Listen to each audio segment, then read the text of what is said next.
Hello, welcome back to the channel. Welcome back to Just Smell Better. Today we're going to be talking about colognes that are not safe blind buys. This is coming from the guy that loves to spend money every month to get that rush, that dopamine, of not knowing whether the cologne that you just wasted $100 on is going to be amazing or it's going to smell like ass. Those are the risks of blind buying colognes. It's fun, but sometimes it can backfire on you. So this is why I'm going to save some of you guys from blind buying these 5 colognes.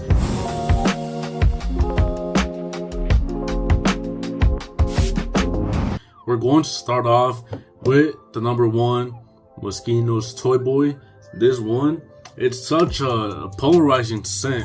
In my opinion, I don't like it at all. People say you got those flowers, those roses. People describe this as a rose fragrance, but all I get is tamarindo. In Spanish, it's called tamarindo. I don't know if in English you just say tamarindo, you know, with an English accent. But it's basically like a fruit that smells a little bit sweet, like candy. All I can imagine is this candy right here. But it's not something I want to smell like, you know. But this one just doesn't smell like roses to me. I don't know where the rose notes are at. I don't know if my nose is just blind to roses, but I don't smell that at all. So I'm gonna give this to my mom. I let her smell it and she said it smells like a plant, like some roots from a plant, which is not something I want to smell like outside in society.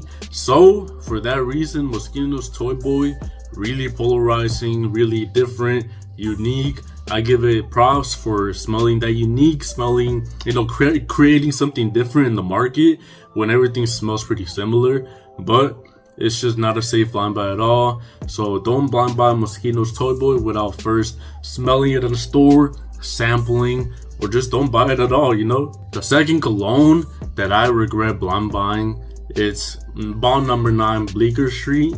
Now this one doesn't necessarily smell bad at all, but it smells pretty boring to me, especially for a niche fragrance, a $150 plus fragrance. It should smell either unique or like really good, really mass appealing for that price.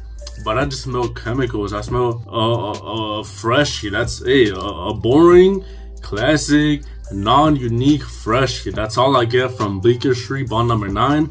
So I guess this category can count as never buy a niche fragrance. You know, blind buying is horrible by itself, but blind buying a niche fragrance that is $100 plus, just don't do it at all. This is why I'm going to sample the Mason Francis Kirchhoff sample sets. I'm gonna sample Grand Soir, Silver Fluidity, Aqua Media, Cologne Forte, and probably Oud Satin Mood. I'm gonna sample those 4, see which one I like, see which one I'm going to buy the full bottle of, because I learned my mistake. Don't blind buy niche fragrances, but in my experience, the culprit was Bleecker Street by Bond number 9. So just, it's so risky, bro. Like, I just lost $150. At the third spot, I don't really have a singular cologne, but it's more of a category. Don't blind buy a cologne if you're still deciding between one of these two, like one of the popular options. In this case, I got the Eros. Everyone knows that Versace Eros is an amazing cologne. It smells so sexy, right? But recently, everyone has been hyping up Versace Eros Flame. So if I was a new fragrance consumer, you know, a new viewer, I just got into the hobby, I would be so confused. I'd be like, so do I go for the blue one? Do I go for the red one? And then you might go sample in store later and realize that you made the wrong choice. You chose Eros Flame when you realize that you loved Eros EDT way more, you know? This is what happened with me with YSL YEDP.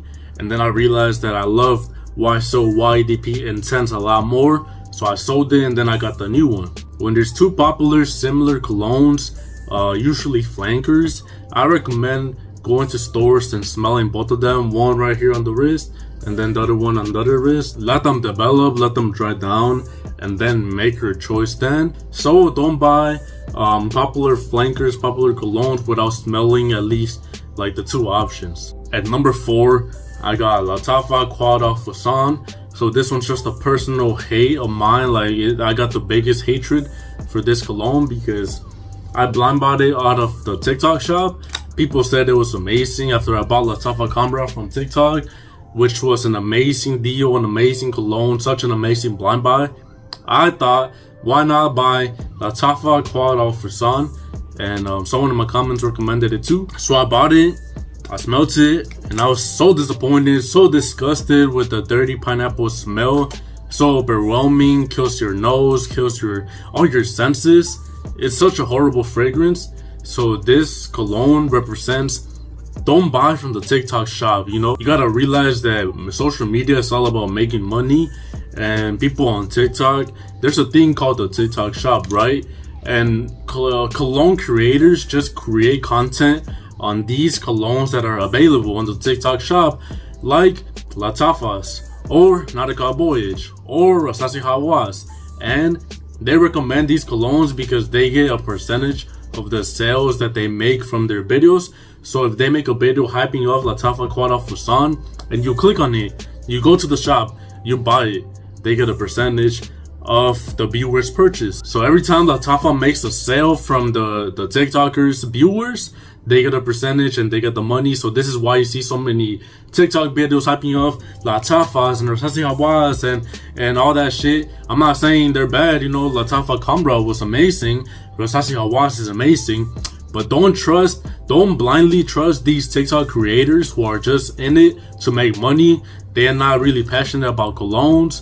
I'm not saying this to kill my competition, but I'm telling you to be aware of these salespeople. They're basically salespeople on TikTok. But yeah, in my experience, Lattafa Quad Al Frisson was such a horrible fragrance. Definitely my worst purchase, even if it was only 17. Definitely the worst cologne in my collection. At number 5, I got Guerlain Lhomme Ideal Edp. Now this one is not bad at all. This one's not bad at all. I love this one, but I do have to admit it's not a safe blind buy for the only reason that it smells pretty masculine. It smells pretty unique and different to other colognes, pretty different to Versace Eros, pretty different to the Freshies. So I know most people that are into colognes, especially the younger audience, wants that sweetness, wants that bubblegum, sexy DNA, or they want Freshies for school. So this one's not really a safe blind buy for the average consumer. Maybe if you're more into the hobby and can appreciate different scents and different colognes, you will appreciate this one. Or if you're maybe an older guy, a more mature, masculine guy, if you want to smell like a man, then you will love this one. But for the average guy who wants that sweetness, bubblegum, scent, vanilla, cinnamon, you're not really going to... It can be risky, you know, it can be polarizing. I personally love it, but I know a lot of people might be put off. I don't think it's a safe blind buy, even though I love the smell. Yeah, almond, cherry, like woody, a little bit of rum. I love it. I personally love it, but definitely not a safe blind buy. Guerlain Lhomme Ideal Edp. It's a little bit polarizing, so do your research. But that's gonna be it for the video. Just make sure you blind buy at your own risk. Blind buying is fun. Do it at your own risk. You might waste your money, but hopefully you don't buy one of these colognes that I just talked about. So thank you for watching. Just smell better.